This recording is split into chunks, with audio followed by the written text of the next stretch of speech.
Welcome to this morning, this day, and this opportunity to be together in community, which is a time of joy, comfort, and sometimes challenges. This Unitarian congregation is a place where we've come to learn more about being human. We're not here because we've figured out life's questions or because we think we've got it right.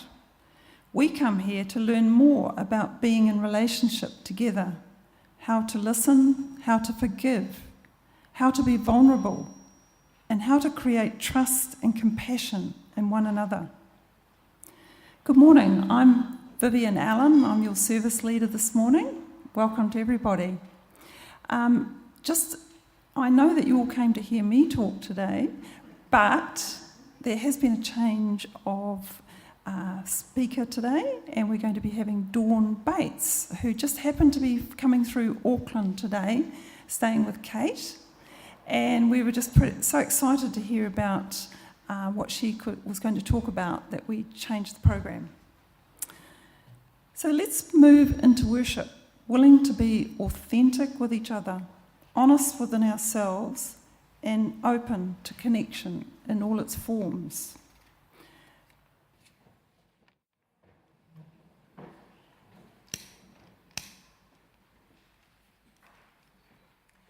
As we kindle this flame, may it spark in each of us connection and commitment to this living tradition and to each other.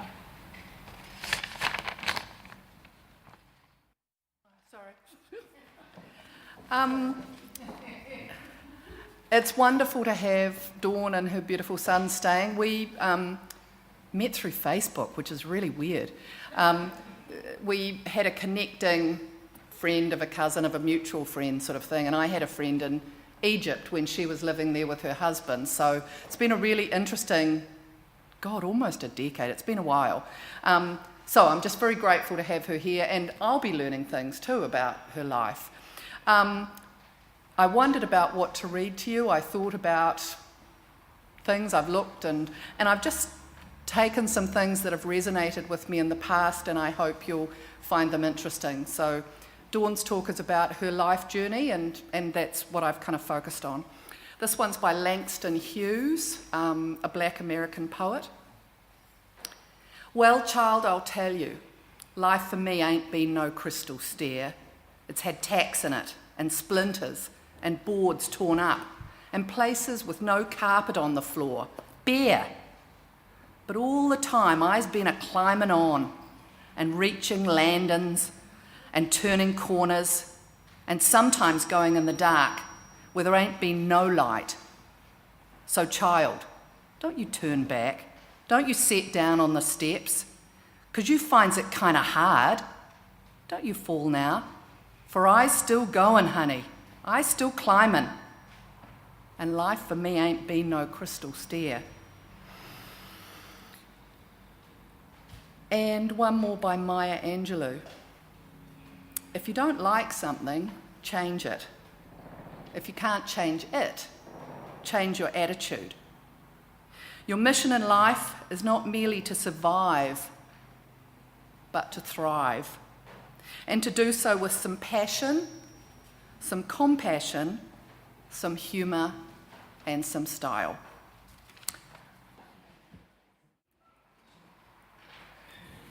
At this time of our service, we pause to reflect on our week. We recall the milestones, the joys, concerns, and sorrows, the change in our lives, those who need our healing thoughts. Community is deepened by sharing with each other and what is in our hearts. Now it's time to share our joys and concerns by coming up and lighting a candle.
For those that have just walked in, my talk this week is going to be postponed, and we are privileged to have Dawn Bates here today.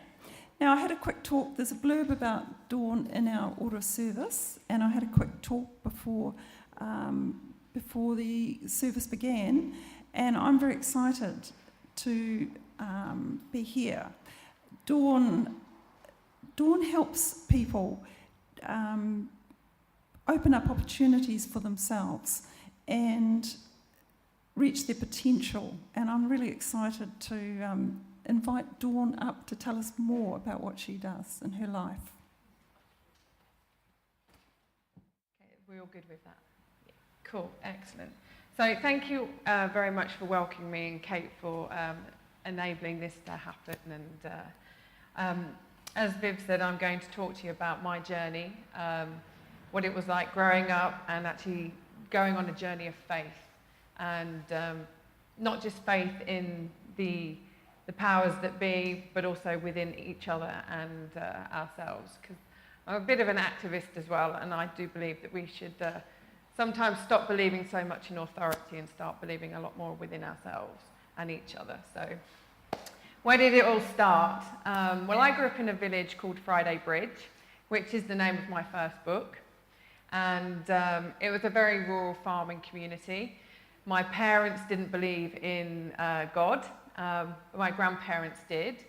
And my auntie Amy always said to me, just believe. What believe in what? You kind of can't just leave me hanging, But it was good because it was very much along the lines of where I grew up. It was either the old people or middle and upper class people that believed in God. Okay, so is it only available to them? And what is God? Who is God? What is this God? Because when you're somebody who just loves to read, I mean, my mother would have to say, Dawn Louise, just to get me out of a book, because I read and I read and I read. I love it. I'm also a writer, which is probably going hand in hand. I remember being at school with a fabulous teacher called Miss Eden. She was so devout in her life as a Christian. And I remember we went on this school trip to learn about all the different pilgrimages that the different faiths had. And that they took part in, and the importance of each and every single one of them. Whether it was a Jewish retreat and the different elements of Judaism, whether it was a Christian one or whether it was the Islamic one. And I remember sitting there at the back of this hall, watching the Hajj, the Islamic pilgrimage to Mecca, unfold, and I just started crying. There were all of these people from every walk of life, every social demographic, every culture and race, and all coming together wearing the same thing, dressed in the same way. It was all folded and tied in the same way, doing the same thing and believing that everyone is equal. And even now, I mean, I can still feel that emotion rising up in me, because I believe that we are all equal, regardless of our skin colour, regardless of where we've come from, how much money we have in the bank, how big or empty our house is. It's what is within us that is the most important thing for me. And that school trip then led me to reading more about Islam, and it made me look deeper, and I started to get books from the library, and it was very hard to get books from the library where I grew up, because it was very white, very English, very monocultural, and foreigners weren't welcome round here. My dad, he doesn't like to eat that foreign muck, i.e. pizza and pasta and rice. If it's not meat and potatoes, then, yeah. So when I go back and I start cooking hummus and baba ganoush and all of these, what's that you're making? What's that muck? That's an aubergine, Dad. So I started to read everything, and then I had a very hedonistic past. I loved to party. I would go out on a Friday night, and I'd probably come in, Sunday morning, Sunday evening, and just have a great time. And I lived that life for quite a while, and I liked it because my mind was opening. I was putting myself into an environment, putting my mind and my body through things and going very deep. It wasn't about escaping, it was about exploring. Then I met the father of my 2 boys, Omar, although he introduced himself as Ramo, and I asked him if his parents liked him or not, because it seemed quite a strange name. We hit it off straight away. Within 2 months, part of that discussion was about, oh, you're Muslim, oh, that's amazing, right, I've got all these questions, blah, blah, blah, blah, blah. And he was so taken aback that here was this white English girl wanting to know all about Islam, and instead of judging and actually having presumptions and thinking I knew everything, I was asking questions. And our relationship evolved, and I then, after 2 months, I ran for the hills with this tall, dark, handsome stranger. And my mother and father was like, oh my God, what's she up to now? God bless my parents, because I put them back. I moved from Friday Bridge in it's Cambridgeshire, but I say Norfolk because more people know where that is, and it's closer to where I grew up. I got a job. Well, the libraries may not have had the books I was looking for, but the shop certainly did. So there was me earning all this money and going to the bookshop and buying all these books and then gifting them to people, putting them in the library and just recycling all these books. And my knowledge grew and grew, and my language, my Arabic language developed. I would ask Ramo, I'll call him Ramo because that's how I know him, even though his name's Omar. And I'd be like, okay, well, what does this mean? And, reading the Arabic script and like getting him to translate it for me, and then double checking it with the dictionary, because I didn't want him to bias my own opinion. He's Egyptian Palestinian, I'd have this conversation. I don't recognize the land that they call Israel. For me, it is Palestine. And again, because of his Palestinian roots, I don't want you to tell me anything. I'm going to learn for myself. And I'm going to internal it and make my own decisions on that. So there I am, I'm reading all of this stuff, and I've got all this Arabic growing in my head and understanding it, and still haven't met any other Muslim other than Ramo, other than his dad, who, rest his soul, he was a very incredible guy. I started learning that, these are Abrahamic faiths. I already knew a bit about Buddhism and about Taoism, and then living in Oxford, because that's where I ended up moving to with Ramo and buying our first home. Oh, the libraries in Oxford. It was heaven. I started to meet all people from different backgrounds and different religions, and I was just absorbing it all. And I remember at my 25th birthday party, we had this friend of ours. He said, Dawn, just come here a second. I was like, okay. He's like, look at all your friends. And I was like, yes. Because me and Em were the only 2 white English couple. Everybody else is from different countries or cultures, married to one another. I hadn't even noticed. I hadn't even noticed where they were from, but I hadn't. It wasn't an obvious thing to me, because we're all equal, right? So there I am in Oxford, reading everything, reflecting, internalizing, and then implementing. And Omar and I, we got engaged when I was, I think, 19 and a half, married at 21. Now, I'm somebody who kind of works backwards. I'm like, okay, where do I want to go and how am I going to get there? Because I was very blessed that one of the things I did is I worked in hospitality, and I was learning about how to run hotels. And I was very blessed because one of these conferences that I got to look after for a week was one of these management consultant development ones. So you've got all these executives running these big multinational companies, paying tens of thousands of pounds to be there, and I'm there going, wow, this is amazing.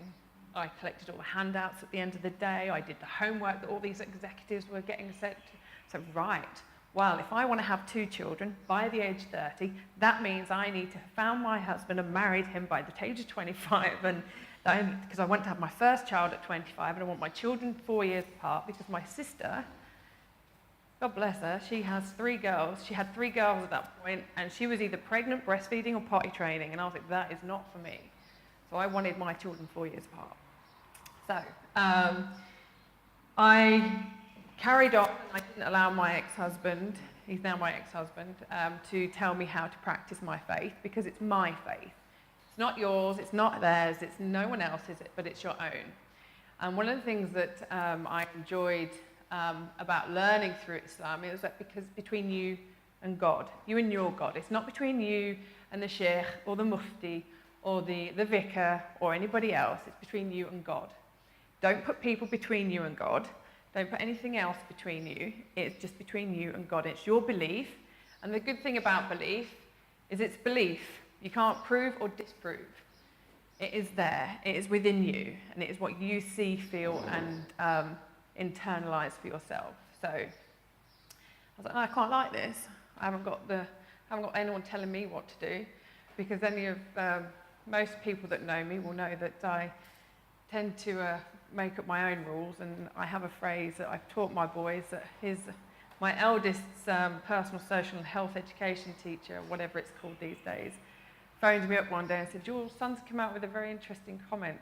Smart people don't follow stupid rules. I was like, no, they don't. They question them and they innovate and they create and they get into alignment with who they are. But that's going off on another tangent completely for another talk on another day.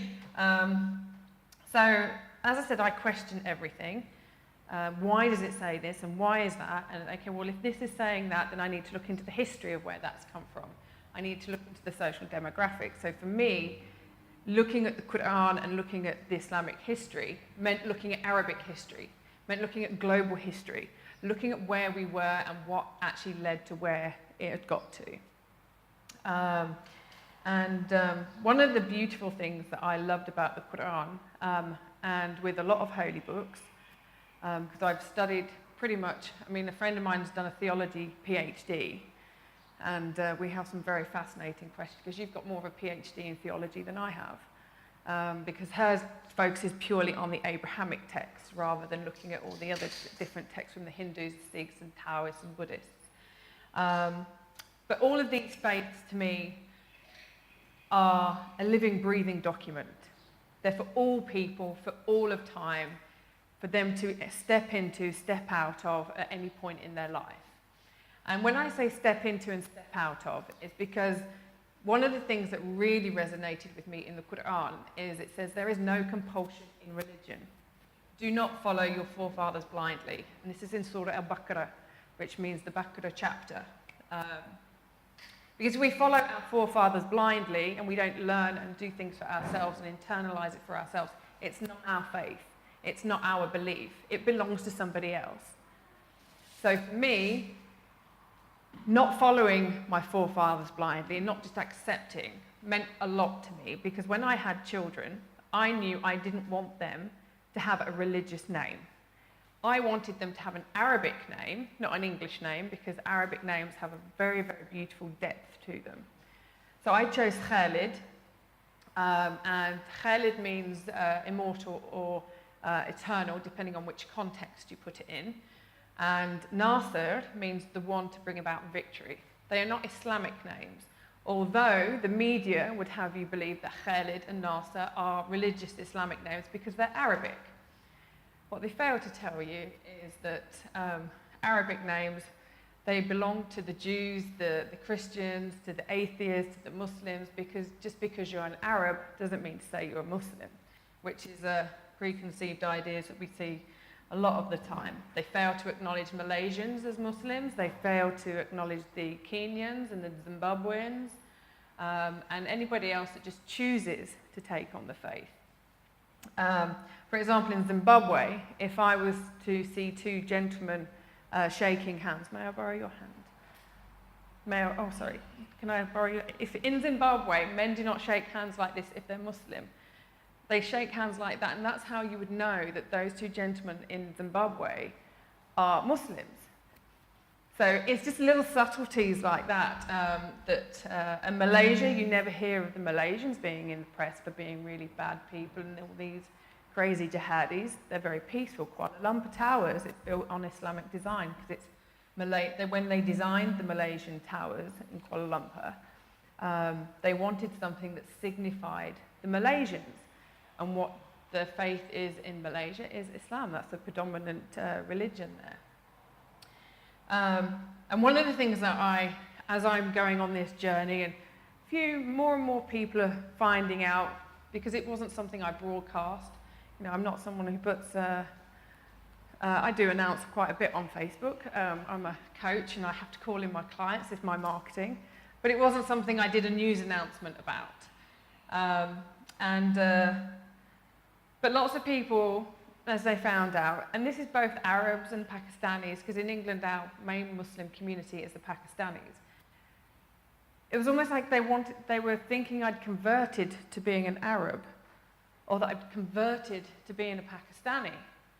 So choosing an Arabic name, dressing like a Pakistani, only eating curry. Egg, chips and beans is halal. So, you know, I wasn't going to not have my egg, chips and beans. That's, you know, very childhood memory. Jam on toast is halal. You know, you don't have to eat curry to be a Muslim, and you don't have to take an Arabic name. And this is a very big misconception that we have in the Western world, that when you convert to a religion, you have to take on a culture. You're not taking on a culture, you're taking on a faith, a set of beliefs, a set of guidelines for yourself. I've been called a posh Paki. I have had stones thrown at me. I've had people spit on me in the street. And when the 7/7 bombings happened in London, that was a very, very difficult time for me, because not only was it my wedding day, my wedding anniversary, but we had quite a few friends who were living in London that had been around there at that time. They actually then walked away from us. And that really hurt, because it was like, I am not responsible for those people's actions. Those people are lunatics. They are crazy people. And we see it in one of the things that I've realized when you watch the media, whenever something bad happens, it's always, oh, this Muslim guy called XYZ did this. But if it's a white person that did it, a white American, they never mention his faith. But they always mention the faith of a brown person. And that, for me, is very damaging. It shows you the programming and the discourse that they actually have, and the hatred that they want people to feel. Is very, very dangerous. I no longer watch TV. I have nothing to do with the news unless I'm in it myself. I will be very soon with my next book. So yeah, it was very much a very difficult time. Just choosing to wear the hijab was also very difficult, and that came 4 years after Khalid was born. Now, if I tell you I chose 4 names before I'd even got pregnant, I had 2 girls' names picked out and 2 boys' names picked out. And whatever I was given, they would be allocated a name at that point. But when Khalid was born, it sent me on a massive internal journey, even deeper. It's like, okay, well, how do I want to raise my children? What do I want to do?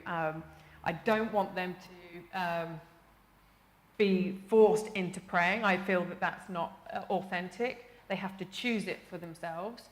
Just because their dad and I were practicing Muslims at the time, what didn't mean I was going to force it upon them. It was about them learning and learning and learning, and then internalizing it and making and choosing it for themselves. And it was like, do I wear the hijab? Do I not? Does it make me a better Muslim? Does it not? Living in England, it came in very handy, especially on cold days.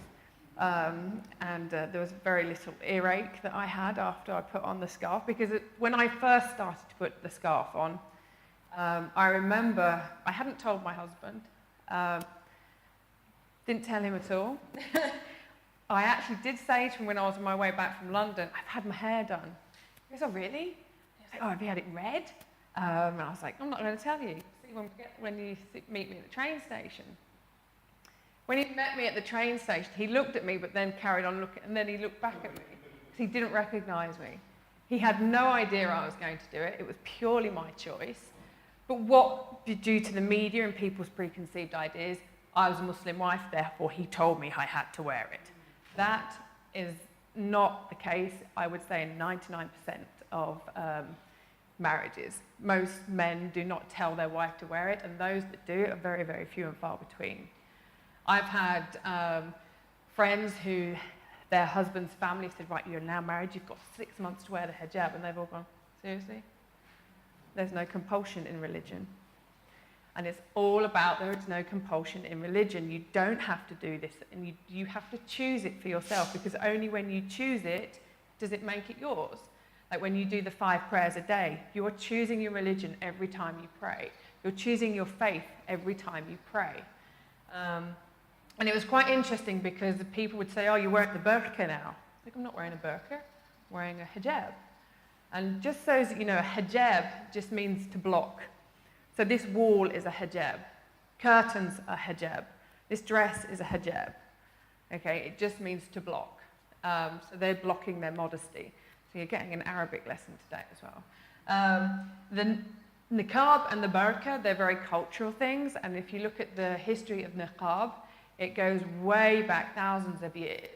And you'll tend to find that in the palatial palaces of the royal households, the women would be made, if they were prettier than the queen or the princesses, or they had a facial disfigurement, they were encouraged to wear the niqab, but it would be a white one, because obviously the queen and the princesses don't want to be upshown by the harem and the maids and goodness knows. So looking at the history of the Arab world, the niqab is not Islamic, but it's not un-Islamic.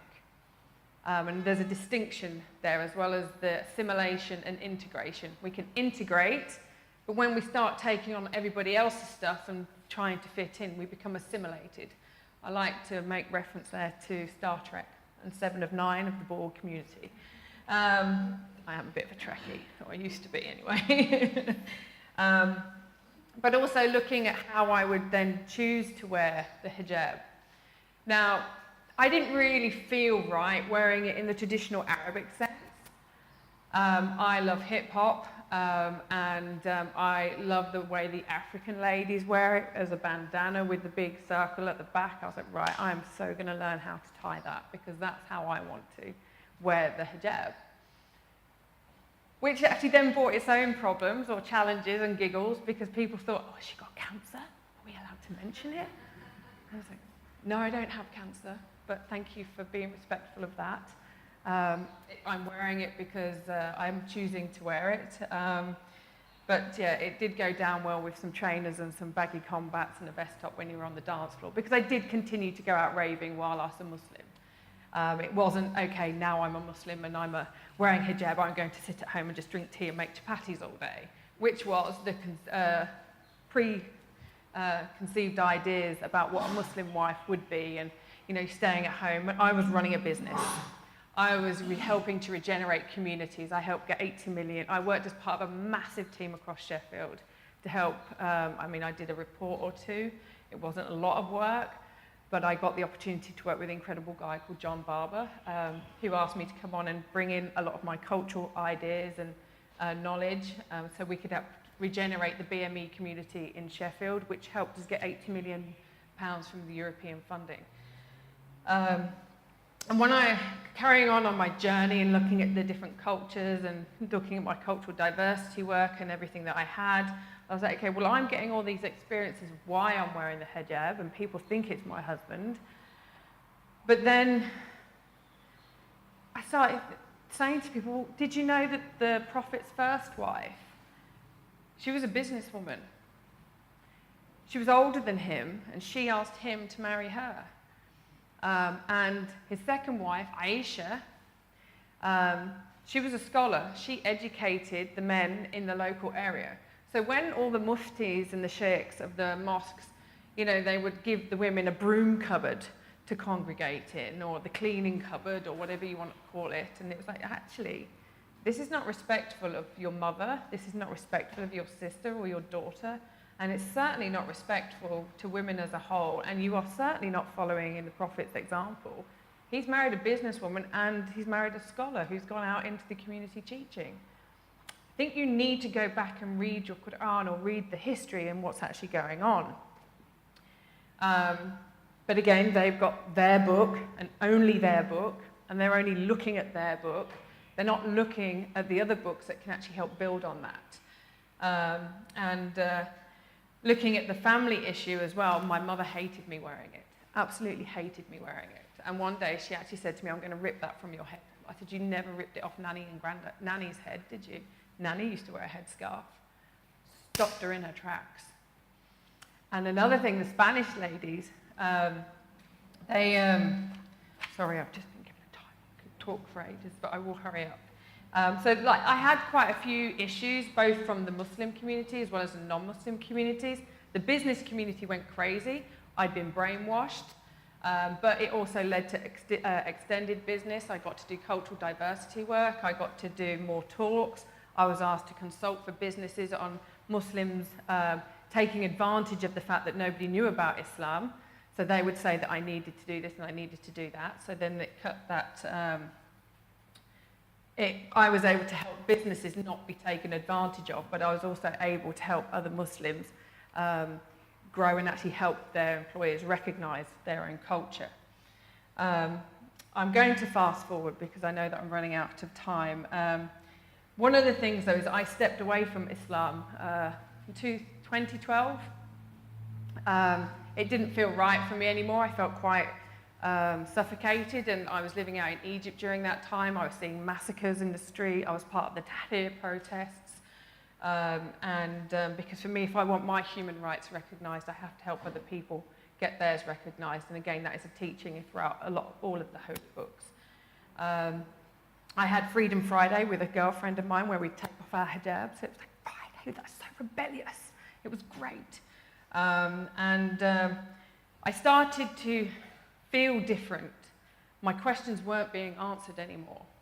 So I started looking into lots of different things, and ever since then I've had energy healing, I've delved into past lives, I put more trust in the universe and looking at the blueprint of life. Because whether it's a tree root, a river system, or the vein system in your body, or when you look at the planets and the solar systems, that blueprint of life is all the same. And that's a very powerful thing for me. So, it was very liberating and very empowering being a Muslim woman, although a lot of people don't think it was. It gave me a lot of opportunities that I would never have had. I wouldn't be standing here today talking to you about it if I hadn't become a Muslim. Where from here? Well, I'm only 40. Hopefully I've got another 40 years at least. And you so do not look your age. You look amazing. Yeah. Happy birthday, by the way. So I just wanted to leave you with something. Because in Arabic, that a lot of it is not about religion, it is about being human. It is about being connected as an ummah, as a one. And so what I wanted to leave you with is a phrase that I say to my boys every day, and I wish for everybody. We say, Tisbah al khair, which means may you all wake up to goodness. So may you always wake up to goodness, and thank you so much for inviting me.